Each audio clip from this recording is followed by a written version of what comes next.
ठीक है, तो ये बताइए कि अगर मैं यही बोलना चाह रहा हूँ कि जितना मेहनत एमएलए अपने सीट को जीतने के लिए करता है, वो एग्रेशन, वो फाइट लोकसभा में नज़र नहीं आता है। अगर मान लीजिए, मैं यही कहना चाह रहा हूँ कि ये 5 एमएलए जिस तरह से अपने इलेक्शन को लड़े थे, उस तरह के लोकसभा के इलेक्शन को लड़े, उस तरह का रोड शो, उस तरह का ग्राउंड इवेंट हो, तो डेफिनेटली कांग्रेस पार्टी के अंदर छोड़िए, जनता के अंदर एक जोश आता है कि हमको वोट करना है। क्योंकि अक्सर आप ये देखेंगे कि असेंबली में और वर्सेस लोकसभा में एक 10 से 15% वोटिंग परसेंटेज हमेशा कम होता है।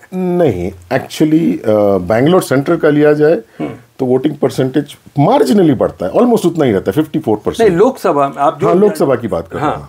लोकसभा और असेंबली की अगर आप देखेंगे हिस्टोरिकली ऑलमोस्ट उतना ही वोटिंग होता है, हमने जो देखा है बैंगलोर सेंट्रल में। हाँ, अगर दीगर जगहों पे कम होता है, देखिए ये एक बड़ा इलेक्शन नहीं, बैंगलोर सेंट्रल के वो जगह की बात कर रहे हैं आप जहाँ पे कांग्रेस एमएलए, जहाँ 3 एमएलए बीजेपी के, वहाँ आप देखेंगे तो परसेंटेज बढ़ता है। मार्जिनली बोल सकते हैं आप, मार्जिनली बोल सकते हैं, मगर हमारा रिसर्च ये कहता है कि ओवरऑल बैंगलोर सेंट्रल में सरप्राइजिंगली, ठीक है, काफ़ी जगहों पे जो है ना एवरेज अगर लिया जाए तो उतना ही होता है। अब जैसे मैंने आपको बताया कि 1,10,000 वोट, 1,09,000 वोट 2018 की असेंबली इलेक्शन में सर्वज्ञ नगर में पड़े, और 1,09,000। वहीं पे इमीडिएटली जो पार्लियामेंट इलेक्शन हुआ वहाँ पे 1,10,000 पड़े, यानी 1,000 जो है ना कांग्रेस ज़्यादा ले, जी हाँ, बढ़ा। ओके, ओवरऑल अगर आप देखा जाए तो मोर और लेस असेंबली और पार्लियामेंट का जो वोटर टर्नआउट है बैंगलोर सेंट्रल में काफ़ी कंसिस्टेंट रहा है। थोड़ा बहुत इधर उधर पोलिंग बूथ पे फ़र्क होता है, और आपकी बात बिल्कुल सही है कि जिस जोश और जज्बे के साथ असेंबली इलेक्शन होता है, पार्लियामेंट इलेक्शन उस जोश और जज्बे के साथ नहीं होता है, बल्कि कम से कम एटलीस्ट इस बार तो नहीं हो रहा है। उसकी वजह यह है कि भाई ये बहुत बड़ी कॉन्स्टिट्यूंसी, ये छोटी कॉन्स्टिट्यूंसी नहीं है। ओके, और ऑफ कोर्स इंसान है तो जब अपना मफाद होता है तो ज़्यादा जोश से करता है, किसी और के लिए करना होता है तो थोड़ा कम हो ही जाता है। ठीक है। हाँ, देखिए आरिफ साहब, एक चीज़ और पूछूं कि जैसे कि असेंबली इलेक्शन था तो काफ़ी मीटिंगें होते थे, क्योंकि एक अलग लोकल होता है, अपना कैंडिडेट है तो उसकी बात है। अब एमपी इलेक्शन में और वहाँ बहुत सारे पार्टियाँ थीं, अलग अलग पार्टियाँ थी, जनता दल भी था, कांग्रेस भी था और बीजेपी भी थे, और बहुत सारे निर्दलीय थे, आम आदमी पार्टी था। लेकिन ये इलेक्शन जो 24 का है, ये क्लियर है कि 2 ही पार्टी के बीच में इलेक्शन है, यकीनन। ठीक है। अब 1-2 इंडिपेंडेंट खड़े होंगे, उनकी बात अलग है, लेकिन अभी आप जो है 2 पार्टी के। तो आज जो क्लोज डोर मीटिंग की, या फिर आप बोले एक ब्लूप्रिंट बनाने की ज़रूरत नहीं है, जनता को क्लियर मालूम है कि मेरे पास 2 चॉइस है, तो आप जिसके फैन फॉलोअर हैं उसको जाके वोट देंगे। अगर आप बीजेपी को पसंद करते हैं बीजेपी को देंगे, कांग्रेस को पसंद करते हैं तो आप कांग्रेस को देंगे। तो आज अगर बैठ के कुछ लोग प्लानिंग बनाते हैं कि हम ये करेंगे, तो शायद उसकी तो ज़रूरत नहीं है। हमको तो सिर्फ जनता को अवेयरनेस देना है कि आपको करना क्या, जो चॉइस है, आपका जो फैन है जाके दे दीजिए। आपकी बात बिल्कुल सही है कि इसमें जो है ना ऐसा कोई ख़ास, देखिए एक पिछले इलेक्शन में, उससे पहले के इलेक्शन में एक काफ़ी ट्रेंड रहा है, वोट बढ़ जाएगा, वोट कटवाओ वगैरह वगैरह। इस बार ऐसा कुछ नहीं है। इस बार सिंपल बीजेपी और कांग्रेस के बीच में लगती है फाइट, ठीक है। हाँ, कुछ पार्टीज अपने कैंडिडेट्स भी डालेंगे या कुछ इंडिपेंडेंट्स भी ठहरेंगे, मगर जनता में ये अवेयरनेस आ गया है कि द रियल फाइट, ठीक है, is between Congress and the BJP. Okay, और हाँ, आपकी बात यहाँ भी सही है कि चूंकि हुकूमत कांग्रेस की है कर्नाटका में, और ऐसी वैसी नहीं है, 135 सीट्स लेके जीते हैं ये, ठीक है। एक सब्सटैंशियल मैंडेट मिला है उनको, ठीक है। और ये मैंडेट एक्चुअली एक रुझान भी बताता है, जैसे आपने कहा कि एक रुझान भी बताता है कि लोगों का मूड क्या बोल रहा है, ठीक है। डेफिनेटली पार्लियामेंट और असेंबली में डिफरेंस होता है, मगर स्टेट इश्यूज भी मायने रखते हैं। ओके, तो आरिफ साहब ये बताइए कि कौन जीतेगा? फरहान साहब, कौन जीतेगा ये तो जनता ही तय करेगी। ओके, कैसे जीत सकता है हम ज़रूर बता सकते हैं, ठीक है, वरना कौन जीतेगा तो ये तो जनता ही बताएगी कि जून 4 तारीख को जब डब्बे खुलेंगे तब हमको पता चलेगा कि कौन जीतेगा। हाँ, मगर थोड़ा सा एक अगर एनालिसिस करें, कुल मिला के अगर हम अज्यूम करते हैं कि वही वोटिंग परसेंटेज, वोटर टर्नआउट रहेगा जो कि 54% रहा है बैंगलोर सेंट्रल में, तो करीबन 13 लाख वोट पड़ेंगे, 13-13.5 लाख वोट के बीच में जो है ना वोटिंग होगी गालिबन। ओके, और चूंकि ये डायरेक्ट टू वे फाइट है, ये थ्री वे फाइट नहीं है, ठीक है, सीधा सीधा ये टू वे फाइट है यहाँ पे। ओके, जो भी 50.1% वोट ले लेगा, 50.1, 51 भी नहीं बोल रहा मैं, 50.1% वोट ले लेगा, वो श्योर शॉट जीतेगा, विच हमारे हिसाब से translates to about 6.5 lakh vote. 6.5 lakh vote जिसको मिलेंगे वो जीतने के चांस। हाँ, ऐसा लगता है यहाँ इस बार लगता है कि करीबन 6.5 winner has to take 6.5 lakh votes. तो हारिस भाई ये बताइए कि अगर एक कानून आए अगले साल, कब देखिए आजकल कानून जिस तरह बन रहे हैं, जिस तरह बन रहे हैं, कुछ भी कानून आ सकता है, छठ से बन जाते हैं। हाँ, छठ से बन जाते हैं, कोई सोच समझ नहीं है। अगर एक कानून आ जाए कि भाई जो लोग 2024 में इलेक्शन का वोट नहीं दिए उनके वोटर आईडी को बाद में रद्द किया जाता है क्योंकि बहुत सारे लोग हैं, आप मिला हूं मैं, लोग कई सालों से वोट नहीं देते आते हैं, बोलते हैं क्या फ़ायदा है देने का। तो अगर मान लीजिए एक लॉ बने, हम नहीं जानते, हो सकता है कि जो लोग वोट नहीं देते हैं उनके वोटर आईडी को परमानेंट कैंसिल किया जाए, तो इन सारी चीज़ों के जैसे सिनेरियो चेंज होता है। मैं बोलता हूँ हर किसी को जिसके पास वोटर आईडी है आप जाकर वोट दीजिए, नहीं तो सरप्राइज़ एक दिन हो सकते हैं आपको कि ये कानून बने 24 के इलेक्शन के बाद आपने वोट नहीं दिया था, आपका वोटर आईडी कैंसिल। वैसे मुझे नहीं लगता कि ऐसे कानून बन सकता है, ठीक है। नहीं, पार्लियामेंट में आप देखिए इस बार जैसे फटाफट कानून बनते हैं, तो आप किसी को रोकना चाहें, हम चाहते हैं कि मिस्टर XYZ हारिस सिद्दीकी को नेक्स्ट ईयर वोट नहीं दिया जाए, तो मैं एक कानून बना सकता हूँ।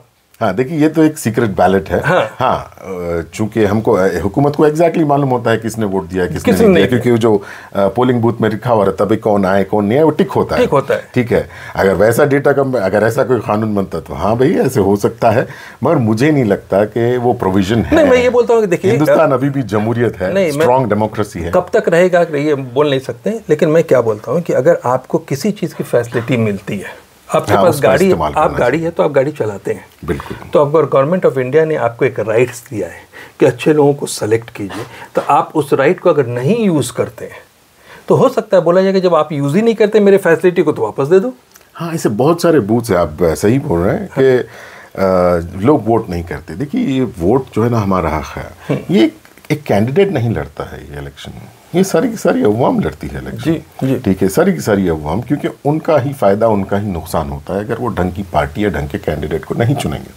अब मैं एक छोटी सी मिसाल देता हूँ आपको। नागवारा एक वार्ड है सर्वज्ञ नगर असेंबली कॉन्स्टिट्यूंसी में, वहाँ पे एक पर्टिकुलर पोलिंग बूथ है। जब मैं एनालिसिस कर रहा था उस बूथ में 1504 वोट कुल मिला के 1504, और वहाँ पे पड़ते हैं करीबन 774 वोट्स कुल मिला के, ओके, जो कि 51% पोलिंग होती है। What is the funny part, 99% of those votes had actually gone to the Congress party there, वो पर्टिकुलर पोलिंग बूथ में। तो वहाँ पे टेबल पे रह गए आपके करीबन 750 वोट वैसे ही बच गए, कोई डाला नहीं वहाँ पे, ठीक है।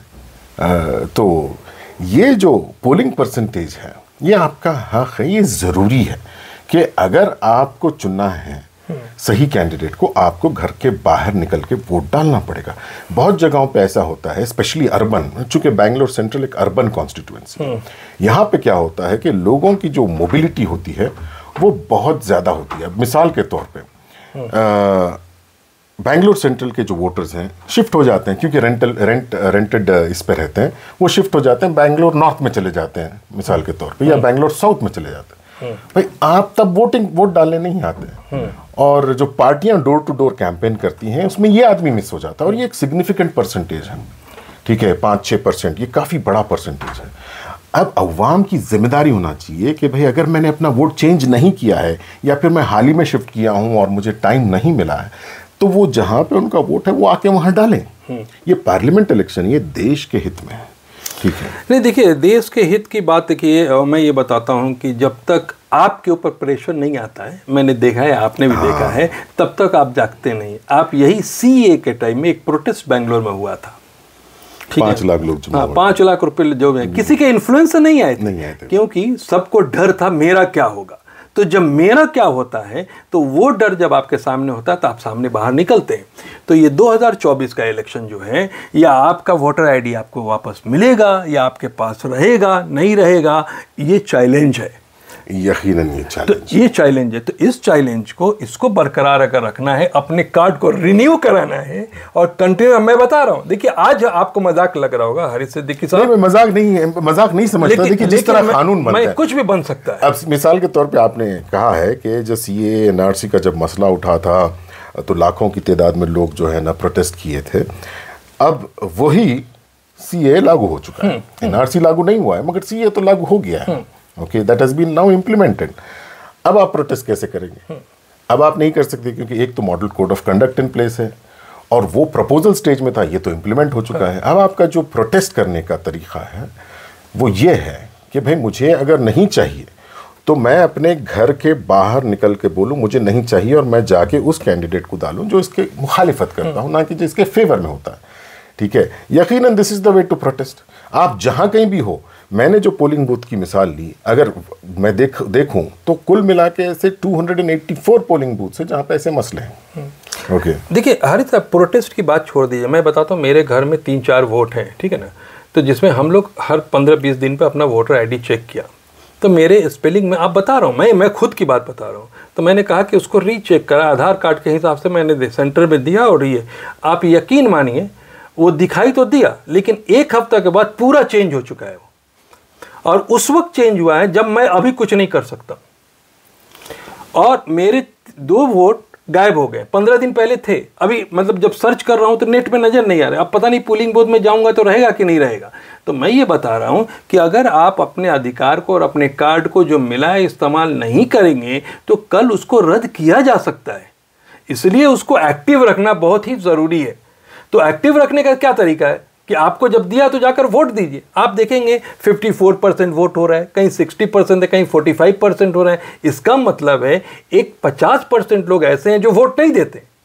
हाँ, 40% बोलिए, 40% लोग वोट नहीं, टू बी प्रिसाइज 46%। तो अगर वो 40% जागते हैं और जाकर वोट देते हैं तो सिलेक्शन जो होगा कैंडिडेट का वो एक अलग टाइप का होगा। Exactly. क्योंकि वो 40% की थिंकिंग भी सामने आएगी, चाहे वो किसी का फैन फॉलोअर हो, चाहे बीजेपी का फैन फॉलोअर हो सकता है या कांग्रेस का हो सकता है, लेकिन उसकी सोच भी तो सामने आएगी। आप एक बहुत अच्छी बात यहाँ पे लेके आए, मैं इस बात पे थोड़ा सा एलॉबरेट करता हूँ। ये जो पिछली बार बीजेपी का कैंडिडेट जीता है, अगर हम उन आंकड़ों पे अगर आप जाएंगे, ठीक है, एग्जैक्टली, तो 50% वोट उन्होंने लिए, 50.35 ऑफ दी पोल्ड वोट्स, मतलब जितने लोग डालें। अगर 100 के 100 लोग डालते और ये आंकड़ा चेंज नहीं होता तो इनका घटकर ये माना जाता कि भाई 25%, यानी 27% लोग, यानी कॉन्स्टिट्यूएंसी के सिर्फ 27% लोगों ने इनको अप्रूवल दिया है, बाकी के 73% अप्रूवल नहीं दे रहे। इसका मतलब ये होता है, अगर मैं घर से बाहर नहीं निकल रहा हूँ, मुझे पसंद नहीं है कैंडिडेट, मुझे पार्टी की आइडियोलॉजी पसंद नहीं है, कि कुल मिला के 73% ऐसे लोग हैं जिनको गालिबन पसंद नहीं है इनकी आइडियोलॉजी। उस हिसाब से देखा जाए तो वही हम ट्रांसलेट कर सकते हैं कांग्रेस की तरफ जी। ओके, तो यस, आपकी बात सही है। अगर मैक्सिमम वोटिंग होती है, और आप ध्यान में रखिए कि जो रूरल इंडिया है, रूरल कर्नाटका है, यहाँ पे पोलिंग बूथ में आपको 80% is not a uncommon thing. ये जो हमारा प्रॉब्लम है, ये अर्बन इंडिया का प्रॉब्लम है। जो अर्बन कॉन्स्टिट्यूएंसीज हैं, यहाँ पे जो है ना पोलिंग उमूमन देखी गई है कि बहुत कम रही है। जो रूरल वोटर है वो अवेयर है, वो जानता है, ठीक है, वो जानता है इसकी अहमियत क्या है। नहीं, यहाँ के लोग को जैसे पता चलता है कि वोटर है तो पहले से वोटिंग का छुट्टी का दिन है तो 3-4 दिन का एक दिन छुट्टी लेके पिकनिक मनाने चले जाते हैं। हाँ। और उसके बाद यही हैं पढ़े लिखे लोग जो रोते हैं, व्हाट्सएप पे गूगल खेलते हैं, हाँ। खो खेलना शुरू करते हैं व्हाट्सएप पे, और आप देखेंगे ट्विटर पे कमेंट पास करते हैं, लेकिन जब हक आता है आपका टाइम का, आपका वोट देने का, दिखाई नहीं देते। एग्जैक्टली। अब जिम्मेदारी क्या होती है मैं आपको बोलता हूँ। बिल्कुल, ये रोना धोने का जो है ना, इलेक्शन के बाद जब एक हुकूमत आती है जो आपके फेवर में नहीं होती है, जो औंधे सीधे फैसले करती है, जो प्राइस राइज करती है, जो करप्शन करती है, उसके बाद जो है ना व्हाट्सएप पे जो है ना पॉलिटिक्स शुरू हो जाती है कि भाई ऐसी हुकूमत है, ऐसा ही है। अब रोए क्या हो जब चिड़िया चिग गई खेत, ठीक है। तो ये बिल्कुल ज़रूरी है कि हर आदमी जिम्मेदारी से अपना वोट चेक करे। ऑनलाइन अवेलेबल है, वोटर हेल्पलाइन है हुकूमत की तरफ से, वेबसाइट्स है, या फिर अगर आपको नहीं आता है किसी पढ़े लिखे आदमी को बोलिए कि देखो मेरा वोटर कहाँ है, वोटर आईडी कहाँ है, हेल्प करने के लिए। आज एक्सक्यूज नहीं बोल सकते, आज एक्सक्यूज नहीं बोल सकते। अप्रैल 26 तारीख को बैंगलोर सेंट्रल में पोलिंग होगी, ये जुम्मा का दिन होगा। ओके, वहाँ पे जो है ना बहुत सारे मसले आते हैं, ठीक है। तो जब तक हम जिम्मेदारी के साथ वोट नहीं देंगे, हुकूमत बदल नहीं सकते। सब में अच्छी बात इस बार ये है कि एक ऐसा माहौल बना हुआ है कि लोग चेंज चाहते हैं, ठीक है। And change is always good, remember democracy में बुलंदी में कोई भी जो है ना परमानेंट नहीं रहता, ओके। और जैसा आपने पूछा कि क्या इस बार रुझान कांग्रेस की तरफ है, मुझे ऐसा लगता है कि डेफिनेटली है, स्पेशली जो वुमेन वोटर है, जो औरतों का रुझान है, जो गारंटी स्कीम्स कर्नाटका की हुकूमत दी है, हमारे रिसर्च के हिसाब से ऐसा लगता है कि औरतों का रुझान सिद्धरामैया की जो स्कीम्स की तरफ है वो काफ़ी ज़्यादा है। वो बस फैसिलिटीज़ है या डायरेक्ट बेनिफिशियरी है, और बहुत सारे वो जो बिजली का नंबर ऑफ यूनिट्स है वो काफ़ी ज़्यादा बेनिफिट दे रहा है, तो वो एक बहुत बड़ी चीज़ है।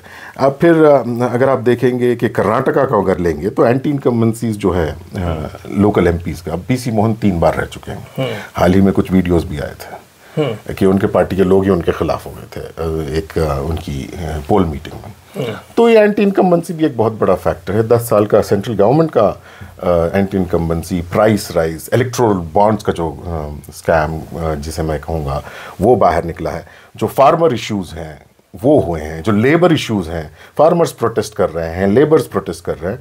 तो यस, डेफिनेटली कर्नाटका स्टेट की हद तक जब बात आएगी तो ऐसा लगता है कि there is a significant shift of the mindset. अब एग्जैक्टली क्या होगा, कितना होगा, ये तो जून 4 तारीख को हमको पता चलेगा। और ज़रूरी ये है कि अप्रैल 26 तारीख को लोग जाएं, अपने घरों से निकलें और अपने वोट का इस्तेमाल करें।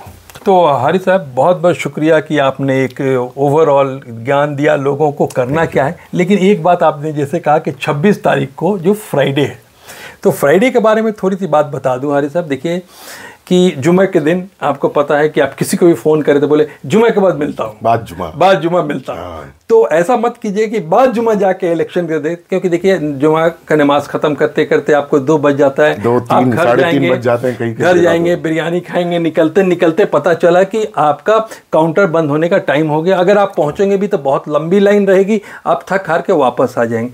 तो फ्राइडे के दिन आपके लिए सबसे अच्छी बात है, सुबह उठिए और अपना वोट जो है 8 बजे से पहले ख़त्म कर लें। एक तो गर्मी कम रहेगी और आपको आसानी होगा, नहीं तो जितने लोग नमाज़ पढ़ने जाते हैं उनके लिए दुश्वारी हो सकती है। और ऐसा नहीं इस चक्कर में आपका वोट ऑफ परसेंटेज जहां बढ़ाने की बात कर रहे हैं वहां कहीं कम ना हो जाए। Thank you so much watching Indian media book.